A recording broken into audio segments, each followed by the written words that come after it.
This analysis is going to be about Love's Dog, which is from the Edexcel English Literature GCSE Poetry Anthology from the Relationships section. First of all, this is a poem by Jen Hadfield, and the little bit of context about her is that she was born in Cheshire in 1978. So, believe it or not, although that sounds old to you, this is a contemporary poet. Of Anglo-Canadian parents, and she was the youngest ever winner of the T.S. Eliot Poetry Prize at the age of 30. And this poem is taken from that collection that she won the T.S. Eliot Poetry Prize for. She studied English at Edinburgh University and currently lives in Shetland. And she wrote this poem, which is probably, this is the bit that you kind of need for the context. She wrote this poem because she'd read a poem herself called A View of Things by Edwin Morgan, Scotland's national poet until his death in 2010. So a very famous Scottish poet had written this poem called A View of Things. And one line of this poem said, "What I hate about love is its dog." Um, and the poem was had a recurring refrain in it. Uh, and this poem also has a recurring refrain in it. She wrote Love's Dog because she really liked that image of love having a dog or being a dog or a dog belonging to love. And what would that be like? And what does that even mean? So, this is a poem about several different metaphors about love and what love can be and how it can be a good thing and a bad thing, and sometimes both at once. So Morgan's poem that she wrote, that he wrote, A View of Things, used anaphora to make comparisons between love and hate, and she does that too in this poem. Although the structure of both poems are different, but she uses the whole idea of Love's Dog that she got from Morgan, and she also uses the idea of the anaphora about what she hates and loves about love from that poem as well. So she was inspired by another poet to write it. Um, I've already said anaphora, but anaphora is the repetition of a word or phrase at the beginning of different lines of poetry. So it's repetition, but of a phrase, basically, and it's at the beginning of lines. Couplet is a stanza that comprises just two lines, which this poem is written in couplets, not necessarily rhyming ones. Couplets don't always have to be rhyming. As long as two lines are together and it's a two-line verse, it is a couplet, whether rhyming or not. Okay, so this is Love's Dog. It's can be seen as a tricky one on first reading, but the more you kind of delve into it, the more you can talk about it. And it's a poem that very much responds to you having your own interpretations, as long as they can be backed up. And as it's a series of metaphors about love, and it works very well when compared to I Want to Be Yours, which is also a series of metaphors about love. So this is Love's Dog.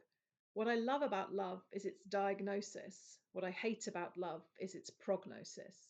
What I hate about love is its me, me, me. What I love about love is its eat me, drink me. What I love about love is its petting zoo. What I love about love is its zookeeper, you. What I love about love is its truth serum. What I hate about love is its shrinking potion. What I love about love is its doubloons. What I love about love is its bird bones. What I hate about love is its boil wash. What I love about love is its spin cycle. What I loathe about love is its burnt toast and bone meal. What I hate about love is its bent cigarette. What I love about love is its pirate. What I hate about love is its sick parrot. Okay, so this is one that divides people. A lot of people don't like this one at all, but once they've kind of looked into the images a bit more, they like it better. Um, Obviously, the main thing I've already said is the couplets here. It's written in couplets, and there's some rhyme. Okay, so this one here, when my pen works, is a rhyming couplet. Okay, zoo and you. Doubloons, bird bones, half rhyme here. Pirate, parrot, again, kind of a half rhyme because you've got the same consonants at the beginning and end of each. Um, and then you've got me and me here, and even though it's the same word, obviously the same word rhymes with itself. So, and diagnosis, prognosis, and you've got the gnosis at the end of each. So it's difficult. It's irregular. It's definitely not a regular rhyme scheme, but there is a scheme there. You'd say it's free verse if there was no rhyme scheme at all, but this is an irregular rhyme scheme. So sometimes it's there, sometimes it isn't. And I guess you can say that that's what this whole poem is about. You love and hate. Sometimes love's great, sometimes it isn't. So there's a very easy link there from the structure of this poem. Also, the fact that it's in couplets, sometimes they rhyme, sometimes they don't. Similarly to what we said about the manhunt, sometimes love works, sometimes it doesn't, basically. And obviously, couplets link to couples, two people, a relationship. It doesn't really talk about the dog at all, apart from it happens to be called Love's Dog, which she got from the line from that other poem that intrigued her. But if you think about the connotations of a dog, you've got both positive and negative connotations. So a dog is loyal, a dog is faithful. But if you treat someone like a dog, that can be very subservient. It could turn on you and be vicious. And there's no doubt other connotations as well, but this is the good and bad about love. So if you look at the first couplet, what I love about love, you've got to talk about the anaphora here all the way through. What I love about love, what I hate about love. So you've got juxtaposition all the way through because it's love and hate. Some verses are both love and both hate, and some are love hate juxtaposed. So you've got the juxtaposition all the way through. And I'm sure you've heard of the saying, there's a thin line between love and hate. It's if you hate something, you have an extreme of emotion for it, and that can be almost, you can hate what you love and love what you hate almost. So you've got the juxtaposition then for love and hate. You've also this, because it's so repetitive, what I love, what I hate, what I love, what I hate. When it changes, it makes an impact. So you'll note the loathe here. And loathe is like an absolute hatred. It's worse than hatred. So you know that she means this line to stand out particularly. And we will talk about that when we get to it. Um, so what I love about love is its diagnosis. So a diagnosis, these are all metaphors, okay? So I'm not going to point out each one as a metaphor, but it is. But we can think about what they mean. So diagnosis is the beginning of something. It's finding out what something is. If we're thinking of a medical diagnosis, you find out what disease you have or whatever. So it's the beginnings, and it's also maybe sometimes a relief to be diagnosed with something. So, but there's a little bit of fear there, perhaps. And then she says what she hates about love is its prognosis. A prognosis is how it's going to affect you. So if you're thinking of this in terms of a medical metaphor, its diagnosis is when it's first just been confirmed what you've got, and you can almost see that love is like a disease here, okay? And then its prognosis is, well, how is it going to end, or how is it going to affect me? And that is the one that you don't want to know, because you see the end of a relationship, perhaps. So that's what she hates about it. Next one, what I hate about love is it's me, me, me. And I think you can think about, you've obviously got the repetition here of me, me, me, but obviously the selfishness of love. And that could mean how love makes you selfish, or how one person can just think about themselves in a relationship and kind of ruin it.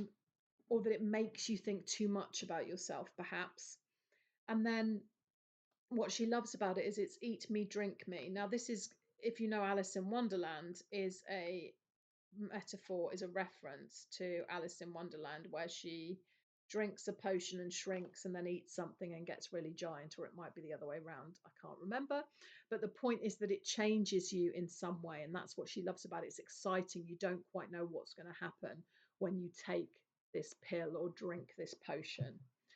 You could end up in Wonderland, is what she's saying there, possibly. And then what I love about love is its petting zoo. And I guess you could think about the physical things in a relationship, literally petting, touching each other, basically. But also, these kind of cute, furry animals, everything being cuddly and nice and tactile. And also, this is a double love stanza here. What I love about love is its zookeeper, you. Now, this is interesting because is she giving her partner the power here. Like, it's a petting zoo, but he's the zookeeper, so he's in charge. So is she saying that she loves him, or she loves the fact that he's in charge? So that is an interpretation that you might have, and you can interpret that in any way you want. You've got a caesura here as well, and this is the only time she really refers to a person in the poem. So it's written for a partner, for a specific person, the person she's in love with, and she sets that person apart and gives him a special importance by putting him after the dash there, the caesura. And then you've got another juxtaposing view here, love and hate. What I love about love is its truth serum. So it makes you tell the truth. A truth serum is something that you give someone if you want them to tell the truth, basically. So that love shows you the reality, perhaps, in each other.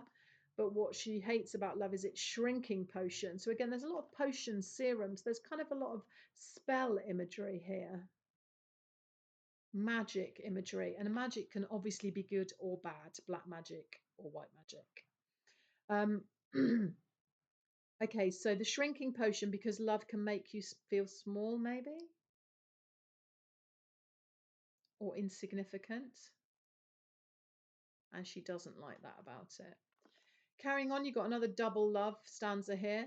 What I love about love is its doubloons, and this is kind of oops, sorry, this is a reference back to uh, pirate treasure. So doubloons were very valuable gold coins, often talked about in pirate films, or when they talk about treasure chests, they're obviously they're usually full of doubloons. So it's something expensive and rare. And then she unusually links that to bird bones. Doubloons and bird bones seem quite oxymoronic. You wouldn't necessarily put them together. But I think she's talking here about something fragile and beautiful.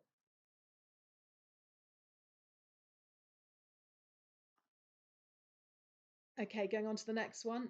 Again, a hate and love one. And these are both kind of like washing machine metaphor, but two different sides of the washing machine. So the boil wash. Now, if you put something on a boil wash, you could shrink it, you could ruin it. So she says she hates that about love. It could be ruined. But what she loves about loves is its spin cycle when the washing machine spins you round. So it's exciting, it's dizzying, it's uncontrollable, all those things. Then you have the what I loathe. So again, we have to really look at this line because she's changed it. What I loathe about love is its burnt toast and bone meal. Now, I guess this could be linked to disappointment, if you burn the toast, but also it leaves a very bad taste in your mouth, doesn't it? You've ruined something. You've reduced it to ash and cinders. Out of something that was going to be enjoyable, you've made it terrible and unable to be enjoyed. Bone meal is literally ground up bones. So you've got those quite negative, well, very negative connotations of death. Also, it's something that you can kind of, it's often used as like a fertilizer, something that you put in the soil. So it's that whole kind of burial death aspect to it. You're burnt, you're ground up. It has ground you to nothing, ground you to ash. Um, and so that is obviously a very negative image there. And then that's again linked with what I hate about love is its bent cigarette, and again something that is meant to be enjoyed but you can't. Okay, if we're thinking of the connotations here of a cigarette as something that you enjoy or something that you're addicted to, if your cigarette's bent, you can't smoke it, basically. So it's something that, an end to that enjoyment, just like burnt toast is putting an end to the enjoyment of the lovely piece of toast you were going to eat. And then finally, the last couplet, what I love about love is its pirate. And we're kind of going back to here again. And we've got a bird imagery here as well, pirate and parrot, and then we've got the pirate imagery and doubloons and bird bones here. Um, what I love about love is it's pirate, and I guess that's someone quite a little bit dangerous but exciting. It's an adventure. And what she hates about it is it's sick parrot. So someone who's always copying or mocking